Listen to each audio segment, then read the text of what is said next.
দ্বারকার ধ্বংসের পর কৃষ্ণ নদীর তীরে একটি গাছের নিচে বিশ্রাম নিচ্ছিলেন। তখন শিকারী জরা ভুলবশত কৃষ্ণের পায়ের লাল আঙুলকে হরিণের পা মনে করে একটি তীর ছুঁড়ে মারে। তীরটি কৃষ্ণের পায়ে লেগে যায় এবং জরা বুঝতে পারে যে তিনি ভগবান কৃষ্ণকে আঘাত করেছেন। তখনই সে দুঃখিত হয়ে যায় এবং কৃষ্ণের কাছে ক্ষমা প্রার্থনা করে আর বলে, হে ঈশ্বর, আমাকে দয়া করে মাফ করুন, আমি অজান্তে একটি বড় পাপ করেছি। শ্রীকৃষ্ণ বলেন, তুমি কোন ভুল করনি? ক্রেতা যুগে তুমি বানর রাজা ছিলে, তখন লুকিয়ে আমি তোমাকে তীর মেরেছিলাম। যুদ্ধক্ষেত্রের যা নিয়মের বিপরীত ছিল, সেই কারণেই তোমার হাতে আমার মৃত্যু পূর্ব নির্ধারিত ছিল। তুমি এই অপরাধ থেকে মুক্ত হও। এই বলে ভগবান শ্রীকৃষ্ণ এই জগৎ থেকে বিদায় নেন। জরা, যিনি ভুলবশত শ্রীকৃষ্ণকে আহত করেছিলেন, দুঃখ ভারাক্রান্ত হয়ে অর্জুনের কাছে যান এবং সমস্ত ঘটনা বর্ণনা করেন। কথা শুনে অর্জুন গভীর দুঃখে শ্রীকৃষ্ণের শেষকৃত্য সম্পন্ন করেন।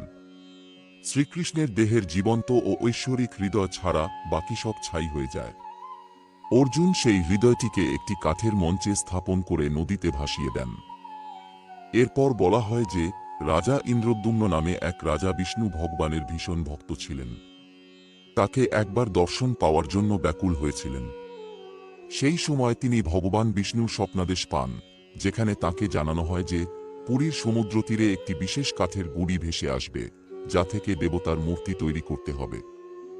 আমি ওই রূপে দর্শন দেব। রাজার নির্দেশে সমুদ্রের তীরে সেই কাঠটি খুঁজে পাওয়া যায়, যার গায়ে শঙ্খ, চক্র, গদা ও পদ্মের চিহ্ন দেখা যায়। তবে রাজার কর্মচারীর অগণিত প্রচেষ্টা সত্ত্বেও তারা কাঠটি তুলতে ব্যর্থ হন। অবশেষে উপজাতীয় নেতার সাহায্যে কাঠের গুঁড়িটি প্রাসাদে আনা হয়, কিন্তু কোনো দক্ষ কারিগর সেই কাঠ থেকে ভগবানের মূর্তি তৈরি করতে পারেনি। শিল্পীরা বললেন, হে মহারাজ, এই কাঠ এতই মজবুত যে আমাদের হাতুড়ি ও চিনির কোনো প্রভাবই তাতে পড়ে না। আমাদের ক্ষমা করুন, আমরা এটা করতে পারছি না। তখন এই কাজটি সম্ভব হবে বলে ভগবান বিষ্ণু আবার রাজা ইন্দ্রদ্যুম্নের স্বপ্নে আবির্ভূত হন এবং বললেন যে দেবতাদের শিল্পী বিশ্বকর্মার পূজা করা উচিত। তিনি অবশ্যই এই কাজটি সম্পন্ন করবেন। ভগবান বিষ্ণুর পরামর্শে রাজা তাই করলেন। তারপর হঠাৎ একদিন ভগবান বিশ্বকর্মা বৃদ্ধ শিল্পী রূপে রাজার কাছে উপস্থিত হলেন আর বললেন, আপনি নাকি ভগবানের মূর্তি বানাতে চান?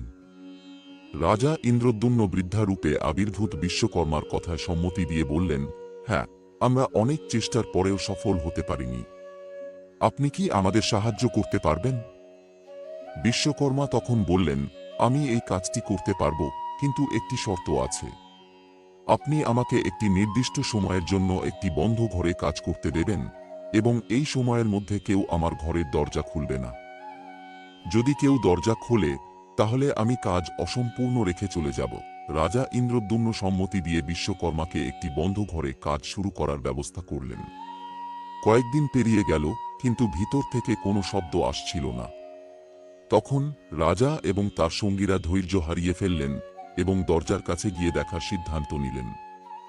দরজা খোলার পর দেখা গেল বিশ্বকর্মা অদৃশ্য হয়ে গেছেন। শ্রী জগন্নাথের মূর্তির কাজ প্রায় শেষ হয়ে গেছে, কিন্তু একটু অসম্পূর্ণ আছে, যদিও মূর্তির হাত এবং পা পুরোপুরি গড়া হয়নি।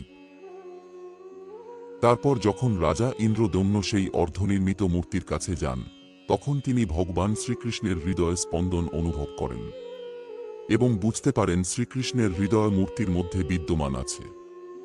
এই হৃদয়ই সেই মূর্তির প্রাণ। এরপর রাজা ইন্দ্রদ্যুম্ন পুরীর জগন্নাথ ধামে এই মূর্তিগুলি প্রতিষ্ঠা করেন। বলরাম, সুভদ্রা এবং জগন্নাথ, যা আজও ভক্তদের দ্বারা পূজিত হয়। এই মূর্তিগুলো বিশেষ বৈচিত্র্যপূর্ণ, কারণ এই মূর্তিগুলিকে জীবন্ত দেবতা হিসেবে বিবেচনা করা হয়। ভগবান জগন্নাথ, যিনি শোনেন, বোঝেন এবং ভক্তদের ইচ্ছা পূরণ করেন।